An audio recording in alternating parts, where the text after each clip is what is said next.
it going? It's Kaz here and I'm back with another video, and in today's video I am going to be talking about confirmations and first communions and christenings. So if you're not already subscribed, please hit that subscribe button. It just helps more people see my channel, and then hopefully more people will be able to save money. So if you didn't already know, this year my son is actually having his confirmation, and that is next month. And next month there is a lot of confirmations and communions in Ireland and all over the summer. So a lot of people have started messaging me asking me how to save money with first communions and confirmations in particular, and then I've had one or two messages about christenings. So basically one of the first things that I would do if I was looking to save money is I would have my confirmation, my first communion or my christening at home. Now I do understand that not everybody has the space for this, so if you have grandparents or an aunt or an uncle that has room in their garden, definitely take them up on it. If you can, cheekily ask them, can you borrow their garden for the day? Basically, by having your confirmation at home, or your first communion or your christening, it just means that you are not having to pay for a venue, you're not having to pay a certain amount for the food, so you can be a lot more flexible with that. And you're not tied to a particular time. One of the other reasons why we're having ours at home is because we didn't book a venue in time, so we would have had trouble booking a venue now. It's so busy, and a lot of people are having their confirmations at the exact same day in our area, so obviously it's very hard to get a venue then. So yeah, that's one of the first things I would do to save money. We bought a marquee for my eldest son's christening, and that would have been in 2009, so that is 12.5 years ago now, and it at the time cost us €100, and it has paid for itself in bucket loads. And actually we have lent it to friends and family, and it has done everything from christenings, 21st, it has done 18th, it's also done funerals, all sorts. So yeah, it is definitely worth its money. What I would say about those marquees that you buy yourself, it is all in minding them. They are not as strong as a professional marquee, so you have to make sure that you look after it if it's windy, make sure it's well held down, don't leave it out overnight. So anytime we've used ours, we have put it up the day we're using it.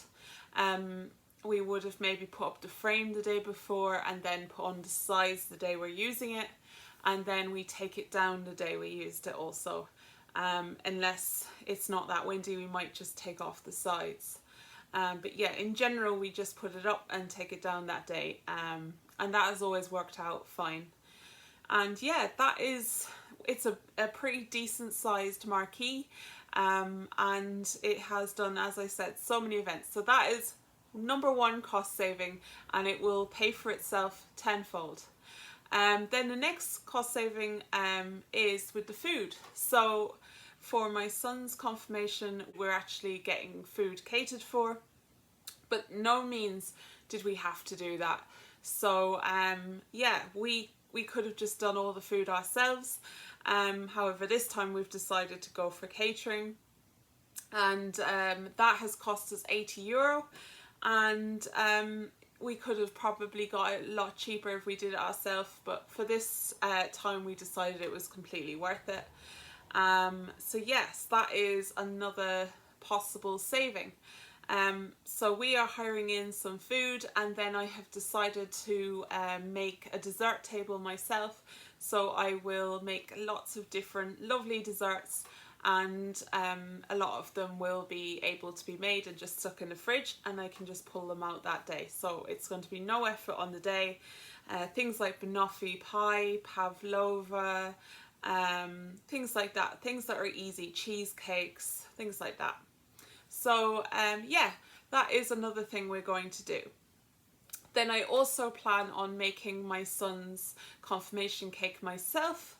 I have a video on the channel already of me making my dad's cake. So yeah, I'm going to make a similar cake for my son's confirmation, and that will save a good bit of money there. As you can see from that video on my channel, it cost me, I think it was €18 or slightly less for that cake. So that's around what it will cost me. It may be a slightly more with inflation, but you're looking at about €20–25 max. So that is going to be the confirmation cake. Then something else we've decided to go for is a Bouncy Castle, and that is the first time we have ever done that. So we've never ordered a Bouncy Castle before, we've just left it out, and instead what we have done is we've left out all the kids' toys, maybe some chalk on the ground. The giant chalk from Deals is great, but this time we decided to go for a Bouncy Castle, and that is costing €175, and basically we went for a smaller size. So on the website there is lots of different sizes, and we've gone for a smaller size. And something that we also decided to do was go for an extra night, because then it just means we're getting a bit more for our money. So yeah, that is another potential saving if you want to go for a Bouncy Castle. But yeah, completely optional. You don't need to do that at all. And in fact, this is the first time we've had confirmation, first communion, so we haven't had confirmation. So, and we've had first communions, we've had christenings, and we've never had a Bouncy Castle before, and it's been completely fine. So yeah, and then all the rest of the things we'll be bringing in, like decor, a lot of it we already own from previous occasions. We might get some balloons and bits and pieces like that, but all of it won't cost that much. We will probably raid the pound shops, and yeah, that's a lot of savings there. As for alcohol, I usually just buy in a few slabs and just leave it up to people. People in my family don't really drink too much, and yeah, that's basically some of the biggest savings I can advise. Then for outfits, so my son is wearing a suit that was actually his uncle's, and he wore that to my wedding, so it's quite sentimental in a way. But my daughter's first communion, she had a lovely communion dress. I will pop a picture up here. And that dress was bought second hand.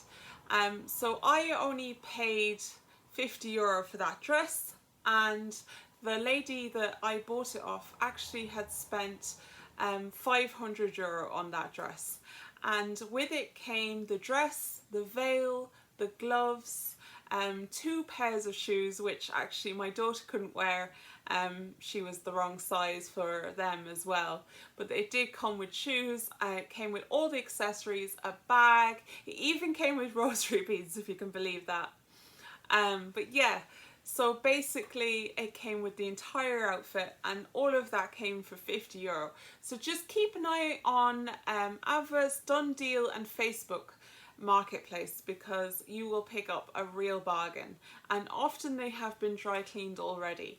So I seen some nice dresses on all of those sites, and I just kept an eye on them. And then when I found some I liked, I went with my daughter to go try them on, and we had a few that didn't fit, and then we found one that did fit. Everyone was really lovely about it, even though it was in the middle of COVID. I think it was 2020 actually when she had her first communion, And yeah, everybody was really lovely, let us use the bathroom to try on the dresses, and yeah, it worked out absolutely perfect. The dress we picked fitted her like a glove, and nobody would ever have known. Failing that, if you want to go for a more affordable dress, there is dresses in Mr. Price, and I believe they're €30. And there's also dresses in all of the bigger shops like Marks and Spencer's, Dunn's, and they would have designer dresses at more affordable prices. And then there's also dresses you can get online that are more specifically catered for bridesmaids but would still work really well as a first communion dress. And then also ask friends and family, because usually after the first communion that dress is just put to one side and it might never be seen again. It might be just put to the back of the wardrobe. So ask around, can you borrow that dress just for that one day? And the same goes for suits. With my son, he's borrowing, as I said, my brother's suit that he wore to our wedding, his uncle, and he's just going to pair it with a different shirt. It will look completely different. You will never know it was the same suit. So yeah, that's a real saving there. And then the same goes for everyone else's outfits. Shop your own wardrobe first. See if there's anything that just a few accessories could change the look of. And then if not, have a look at second-hand outfits, sales. Take this time to really see what you actually need and would use again. Try not to give in to fast fashion. Try not to give in to only wearing that one outfit that one time. And then if you're not interested in doing all of these things, and you know you have an event coming up, one of the other things you can do is just create that sinking fund. Nobody says that you have to have the budget I have. I picked that budget for me and my family, but you can of course spend a bit more. If it's something that's important to you and your family, then create a sinking fund and budget for it. That is the beauty of budgeting. So if something is important to you, you create that sinking fund, set it aside and save up for it. Just for us, it's not important to spend just for us, it's just not important to spend a large amount of money on that one day. But I do completely understand why other people would. So yeah, that is something that I believe in, is finding out what is important for you and your family, setting that money aside and budgeting for it. It's your money and you've earned it. You decide where it goes. So hopefully this has all been helpful to you all. I hope that you will get some good tips in that advice, and I will chat to you all in my next video. Thanks for watching. Bye.